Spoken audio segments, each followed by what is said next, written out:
Fl-Iskrittura naqraw li bin il-bniedem ma ġiex biex ikun servut, iżda biex iservi u jagħti ħajtu bħala riskatt jew fidwa għal ħafna. Dan huwa l-miliet ta' veru. Ma ġiex biex ikun moqdi, imma biex jaqdi. Għalkemm kien ħaqqu jkun moqdi. Għax huwa l-ħallieq, huwa s-sid, huwa dak li qed iżommna ħajjin, huwa dak li jipprovdilna kollox. Anke dak in-nifs li qed jieħu bħalissa ġej minnu. Ħaqqu jkun moqdi. Imma ma ġiex għalhekk. Dak li kien bid-dritt tiegħu ħallih. Għalle, jiena ġejt biex naqdi. Il-ħallieq ġie biex jaqdi l-ħlejjaq tiegħu.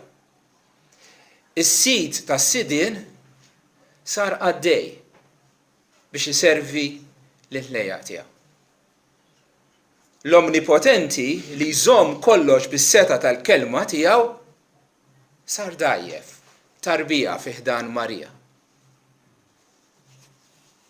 U li kien sinjur għax jippossedi kollox sar fqir u lanqas biss kellu post fejn iqiegħed rasu u ħadem bidejh ta' mastru daxxa biex jaqla x'jiekol u lill-familja tiegħu. U li kien il-ġust u li huwa qaddis kien ikkundannat għal mewt tas-salib bħalli kieku kien l-ar kriminal. Għaliex? Għax meta kien qed jagħmel hekk kien qed iservi lilna ta' ħajtu biex jifdililna mid-nubiet tagħna. Ejja nkunu rikonoxxenti, aħna li nsejħu lilna nfusna insara li aħna mifdijin, li aħna meħlusin mid-nubietna li aħna maħfurin, ejja niftakru li dan kollu kisibunna Kristu għax qedina, għax servina. U jekk aħna nsejħu lilna nfusna dixxipli ta' Ġesu, jekk ngħidu li hu li mgħallem tagħna u aħna l-istudenti tiegħu, jekk aħna qegħdin nimxu warajh, ejja jkollna l-istess attitudni bħalma kellu hu. Biex ma naħsbux kull wieħed dak li jaqbel lilna biss, imma dak li jaqbel lill-oħrajn ukoll. Ħajkonna fina l-istess ħsieb li kien hemm fi Kristu Ġesu li hu li kien fis-sura ta' ma qisiex bħala ħaġa misruqa li jkun daqs Alla, ma xejjel lilu nnifsu.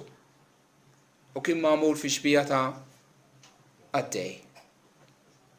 Bniedem u bidjenti sal-mewt tas-salib.